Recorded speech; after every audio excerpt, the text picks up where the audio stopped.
'Cause we're in this together now. Yeah, we're in this together now.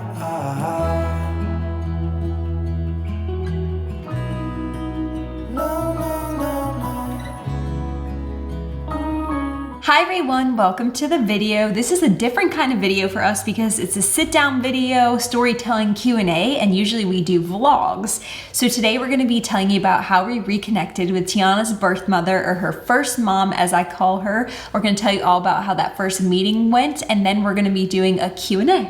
Yeah, so the questions have been pouring in. This is the first time that she has met her mother in, what, 2.5 years? Since she was 11 months. Since she was 11 months. And so we just reintroduced her, as Rhianna just said, and it went really smooth and went really great. And we're going to tell you guys all about it, but also answer some of those questions that you guys have been dying to ask us or get answers to. So we're really excited for this video. Yeah, you guys had a ton of questions about open adoption. So I'm going to start off by telling you about how we reconnected and what's going on with our adoption, our open adoption situation, and then we'll get into the questions after that. Let's do it. So a little background, we adopted our daughter out of foster care. She was our foster daughter for almost 2 years before our adoption was finalized, and we just reconnected with her birth mother in the past couple months. There's a few reasons for that, but one of the main reasons is when you're going through adoption and foster care, you're not allowed to go outside of the foster care system to connect with people. Everything has to be through them and through their rules. So we weren't really in control of anything until our adoption was final. Yeah, there's a lot of rules and regulations in place to first and foremost protect the child at all costs. Obviously, until the adoption is final, they don't know who the adoptive parents will finally be. So they like to keep her identity a secret, keep her location a secret, just until everything is finalized, again, for the best interest of her and her safety. When we did adopt her, our paperwork said, didn't say open or closed for the adoption, it said at parents' discretion. So it was completely up to us. So that's basically what happened with that. And then we connected with Shantasia, who is Tyanna's birth mother. We talked to her over a period of some time. We met actually family members first. You've seen the video where Tyanna's hanging out with her little cousins and meeting some people. And then we were lucky enough to be able to coordinate a meeting with her. It was actually at one of her cousin's birthday parties, so it was really fun. Super emotional for everybody. What did you think? So I think it went really great, way better than we expected. It's probably the best case scenario that we could have hoped for. So not gonna lie to you guys, I was extremely nervous. You a little bit, but me more so before the meeting. Just had so many feelings running through my body. I just didn't know what to do. A lot of people reached out to me, thank you, through Instagram, saying, you know, it's completely normal. Other people have been through similar experiences and having an open adoption. But anyway, this is our first time seeing Shantasia ourselves since all this started. And again, for Tyanna, didn't know what to say to her or what Tyanna should call her. All of these things were going to be new to us. And actually, when we went to the birthday party, Rhianna and I were a little bit early, and we went up to the door, touched the door, looked through the window, and we backed off and walked away. Yeah. Because we were just so nervous. Do we want to be first? Do we want to be early? And thankfully for you, you stopped us as we were going outside to like wait in the car or something. I don't know what we were going to do. You stopped us and were like, let's just go in. It's probably better to be earlier than later. And I said, deal. And we went in there, and there she was. It was actually Shantasia, the birth mom, her sister, and a cousin, and I think like their aunt or something like that. And then some kids, yeah. And some kids running around. And right off the bat, it was emotional. Tyanna gave her a big hug, and Shantasia hugged her back. And I actually held it together. I didn't cry. Thought I was gonna cry for sure, but it was super sweet. It was really sweet, and Tyanna just has so much love from that side of her family, so it was important to us to maintain that connection if it was possible, and we're really thankful that it is possible. I felt like it was just like so much anticipation building up to actually seeing her, and Tyanna, I mean, it's all just natural to her. Like, she didn't have any nerves or anything, obviously. She's just like totally fine and happy to meet people and happy to see her cousins again. She's obsessed with her cousins. Yeah. So she was obviously, you know, excited to meet new people. I wouldn't say meet them again because she obviously didn't remember. But to see her cousins again, who she just met a week or two prior, she was super excited for that. And we're really happy for the situation, and we want as much love and support around Tyanna as possible, and that's why we made this decision. And if these people want to reach out and be supportive and loving and dependable and there for her, then who are we to stop that? So at the end of the day, the more love and support, the better for Tyanna. I agree completely. Yep. I couldn't have said it better. And Shantasia actually brought some stuff for Tyanna that she had been saving over the past couple years that she wanted to give to her if hopefully she saw her again one day. And it was just like, it was super, super sweet. sweet. And we got to know her better. We got to know her family better. We all like kind of talked about our backgrounds, and all the kids obviously had a blast. Oh yeah, so. and the whole family was like hugging us and saying thank you, and how they're just so happy and feel fortunate that Tyanna ended up in the situation that she did. And that is, remember, this is one of the questions probably, but it is our choice whether it's an open or closed adoption. And we made the choice to make this an open adoption and allow them to see Tyanna again. And they're just, so thankful for that, as I imagine we would be too if we were in a similar situation. So, and again, a lot of you guys are going to have questions about like, where has the family been and all this. One is court reasons, but the other two, that's not our story to share. So before we get into the Q&A, please understand that there are some things that we won't talk about just because that's not our story to share. That's Shantasia and Tyanna's story to share. And you know what? We talked about this, and I think that maybe one day we'll have Shantasia on a video with us and do a Q&A with her, and then she can answer those questions if she so chooses. Yeah, you're right. Like, they were so welcoming.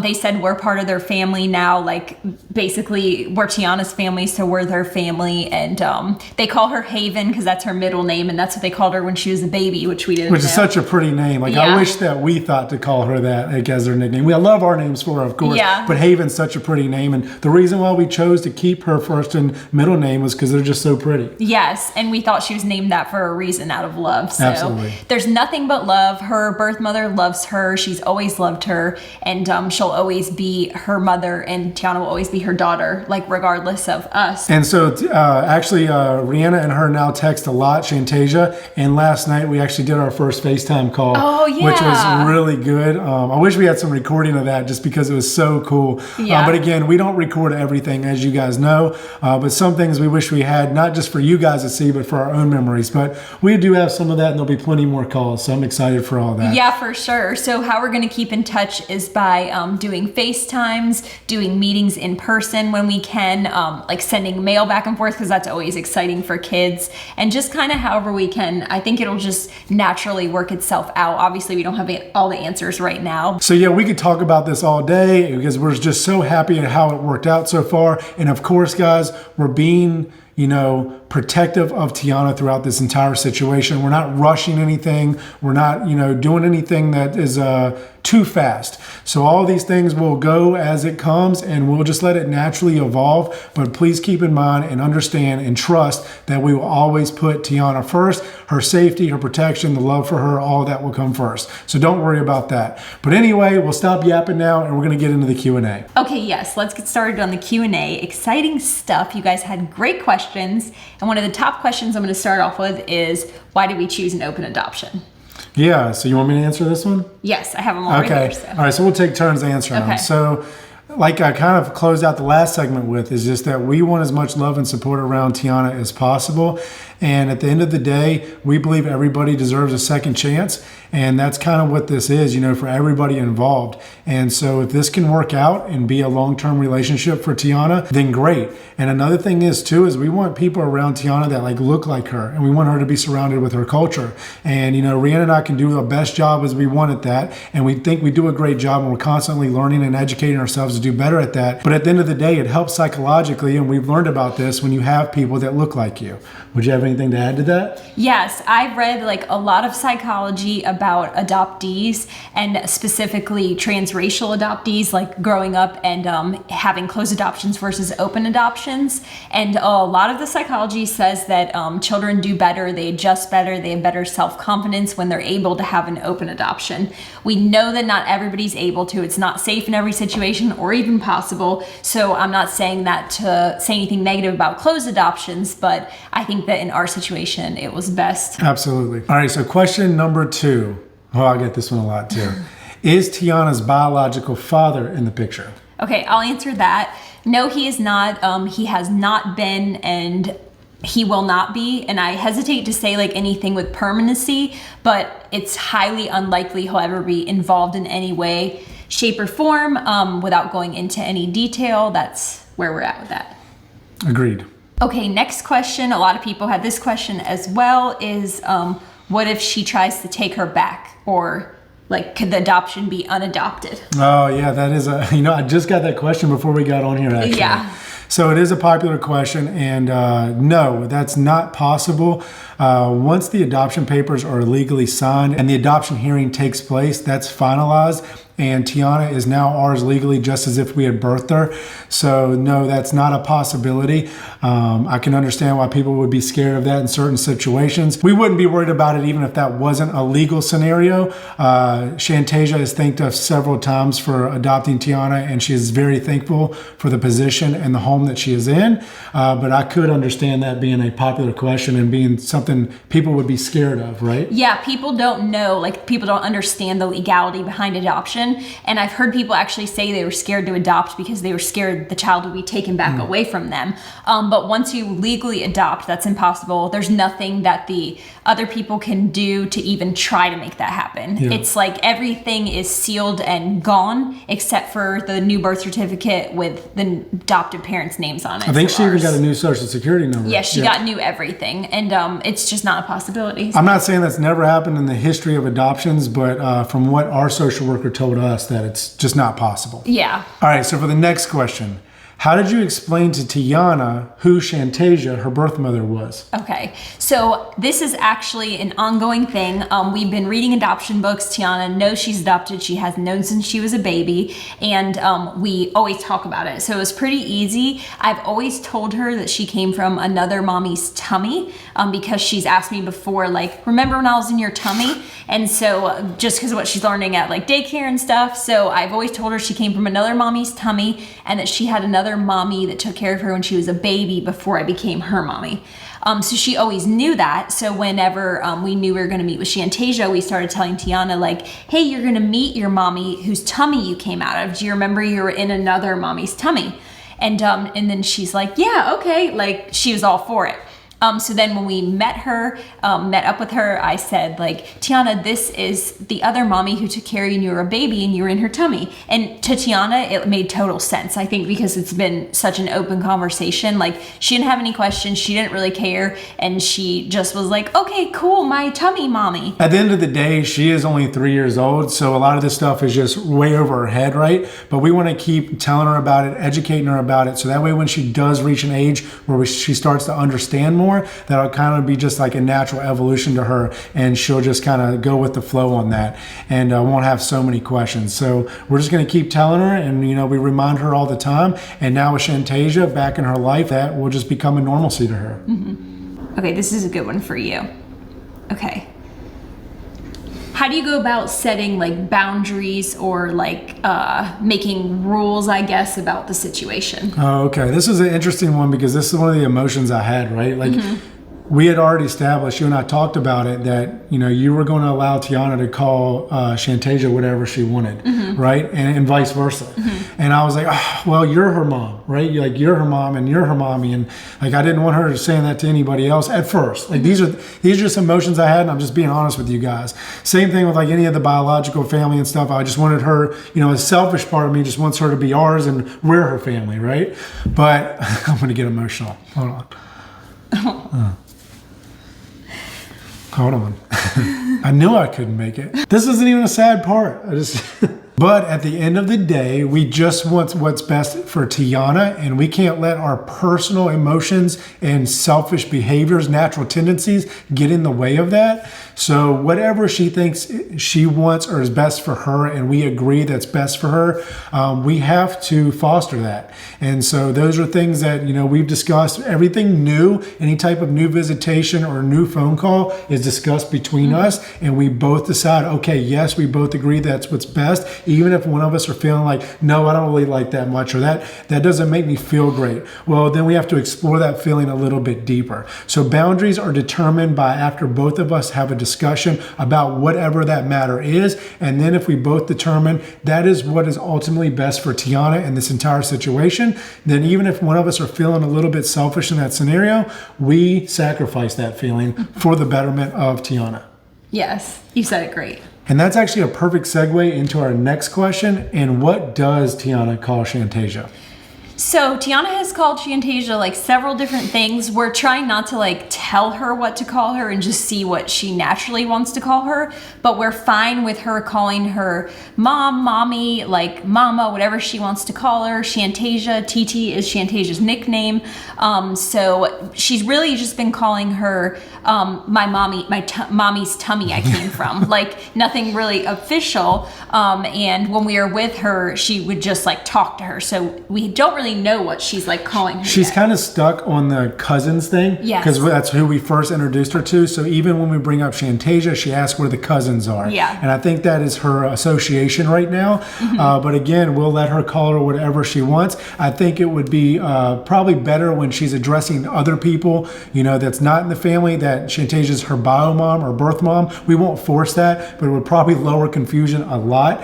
And that's probably a very common way for adopted kids to address their birth parents. So that's probably how we're going to go about it. There's no real like absolute name or term yet that she's using, but we will update you guys as that evolves. Yeah, there's no real guide, and we're just kind of like going by what we've read, people who have been through it that we've listened to, especially like, I know I've said this already, but the adoptees. Because I feel like we could talk to adoptive parents all day, but really I want to know about the children's experience growing up and how that affected them as an adult. Oh, one thing that's really cool is Shantasia's nickname is TT. And we didn't know that until recently, actually. And Tyanna, because her first letter is T, at daycare has the name or the nickname TT. We never gave her that nickname, but they did at daycare. So I think what would be cool and what might happen is she may end up calling her biological mom TT. Yeah. And then they kind of have a similar nickname, which is cool. She could. I thought she could maybe call her like, because she just calls me mom, but she could call her like Mama TT or like something like that, just if she wants it to be different, but we'll see. I think there is a lot of people who call their step parents mom and dad too. And like, not like she's a step parent. She's obviously not a step parent, but like you could call your dad and then call your stepdad dad as well. And I don't think that's confusing. And because you have two father figures. So it's all love. Yeah. Okay, we're going to do 2 more questions because the questions were just so good. And even though we know this is getting long, we want to share as much as we can. We'll have to do another one of these when we get like further along in our journey. We need to do an updated adoption Q&A as a whole, not just on this topic. So that will be coming in the future. Yeah, so if you guys have any questions, leave them down below. If we didn't answer them in this video, leave your other questions down below. We'll answer them in a future video. Okay, so the next question was, are we gonna let Tyanna like go spend weekends with them, like go on trips with them without us and like go places alone with them? And by them, I mean her birth family, because there are several of them involved besides her birth mom. That's an excellent question. And I want to say first and foremost, we're scared for her to stay the night anyway, regardless of who, I was thinking. Right?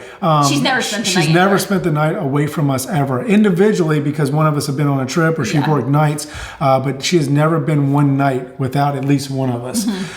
So that scares us anyway, but I do want to say, and you know, this isn't to offend any of the bio family, especially Shantasia if you're watching, but I think this is a good time for me to say my feelings on this, and that's why we're going to take this with stride, and we would do this with anybody, and just get to know people a lot more and develop a more personal relationship, and then we can establish those boundaries. Would we love for that one day, for her to go spend the night with her bio mom and her family and hang out with her cousins and do sleepovers? Absolutely. That sounds amazing. But we did just kind of meet these people or get reintroduced to them. So with that being said, there are going to be some steps and some time involved, and we'll be patient about this before that's ever on the table. But in the future, if all goes well, absolutely. But again, that's just a scary subject for us anyway. I'm super protective of Tyanna, as you guys probably already know. Maybe too much so, but that's okay. I don't think it's too much. So I'm crying just saying it. So I think that would be the answer to that. Maybe and hopefully. Yes. I will say though, I was talking with her aunties and her birth mom and stuff about having a girls' weekend where like all the girls and the kids like go get a hotel room like in another city, and we like just like have fun and do stuff with the kids the whole time. Sorry, we might have to ditch you for that because I don't think you're allowed at girls' weekend. But I think that would be a good step in that direction, like to all be around each other for a few days before, you know? Absolutely. Yeah. So we hope for that to be the case. But if you're watching this and you're super nervous about this whole situation, we're seeing a ton of those comments. We get it. You don't know the whole circumstance, and you don't know, you know, all this backstory. So I can understand why you're frightened or nervous. But please understand, we will always do what's best for Tyanna. Even though we have huge hearts and a lot more empathy and a lot more open-minded than most, and we get that. We're not someone to just say, hey, yeah, go off with so-and-so for the weekend and hope to see you on Monday. It's never going to happen. So just please understand, we are looking out for her and her safety. Yeah, this has been in the works like for years, and I'm not even exaggerating. So it's not an overnight decision. It's not rushed. Yeah. Yeah. All right, this is the last question and probably my biggest worry, which is like, doesn't make a lot of sense, and you'll see why in a second, but it can feel that way. Feelings don't always have to make sense. Are you worried that Tyanna will love her bio family or her bio mom more and want to go live with her or them? This was like a really common question. And no, I'm not worried about that at all. And like, I'm not lying. It really doesn't worry me because I know that we have like such a strong connection. Maybe she could love them as much as she loves me. If she does love them more, like this is about her, not me. So I'm not going to be like, oh, she loves her the best? more. No, she loves her more than she loves me. And I just think that's just how it is. Like the more love, the better. I hope she loves them. And I like will always be here, and it's not going to change my feelings for her at all. Now that's Rhianna's answer. She is not allowed to love anybody more than me.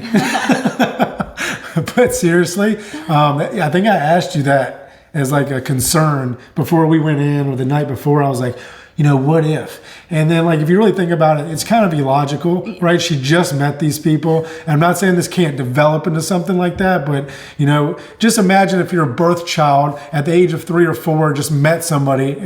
Sorry. Imagine if your birth child at the age of 3 or 4 just met somebody, and after a week or 2 weeks or a month just said, I love them more and want to go live with them. Doesn't really make sense, right? So it's not really a logical thing, but it's definitely something that can pass through your mind, or a feeling that can come over you. And it's a great question because it's a feeling that came over me. But at the end of the day, we have such a strong bond with Tyanna, and she's in such a good place, and vice versa, that not worried about it. Yeah, we're her parents. And even though we became her parents by adoption, like our connection, our bond and everything is the same that we would have with a child that we birthed, if that were a scenario. She's been with us since she's 11 months old, right? So she doesn't even have any memories prior to all of this, right? Yeah. But after talking with you and reading more about it, I'm not concerned. We know you're not concerned. And you already said that you wouldn't even mind if it did go that way.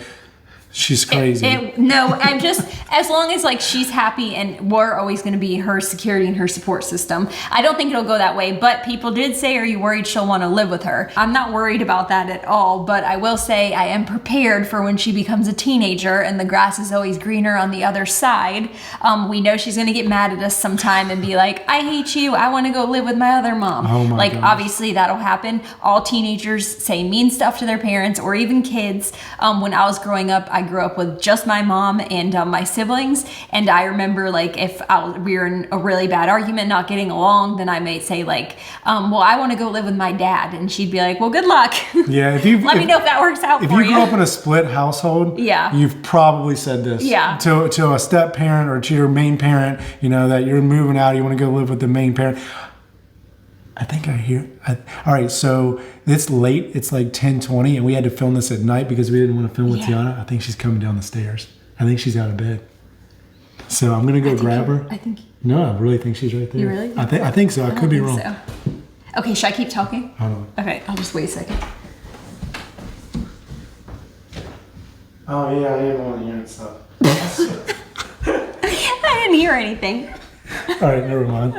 You can just cut that. No, believe it. Like John was saying. But now they know I'm wearing sweatpants. We're all business up here. Like John was saying, if you grew up in any kind of like non-traditional family situation, then it has been said. Oh, for sure. I said it multiple times. So anyway, that'll kind of wrap up all the questions and wrap up this video. It was a great Q&A. I almost made it through it without crying. Not quite. Oh, you're the best. But so far, so good, right? We're all new to this thing. But we're going to keep hoping for the best and hoping it goes smoothly and grows into a strong relationship for everybody involved. And if you guys have more questions, like Rhianna said, comment them down below. And it can be any question now, not just on this topic. We'll do another Q&A in the near future. And and lastly, we appreciate all y'all support. We're about to hit 150,000 subscribers, which is crazy. We got like another 100,000 on Instagram and TikTok, and it's just so cool. And another thing is we're making these videos not just, for us and our memories and for you guys, but also as educational videos. These are videos that will help other adoptees and adoptive families whenever they go through this process and have the questions. And we hope that this promotes more open adoption situations now that we've learned about all the benefits, if that is possible for your scenario. Yeah, definitely. I did want to add also, please don't write anything mean in the comments about the situation, because I will delete it. I'll delete it before John finds it, because people will see this, birth family will see this, and obviously one day Tyanna will be old enough to read. So I do monitor the comments. Yeah. We don't mind constructive criticism, but if you're hateful, you will be deleted. Yeah.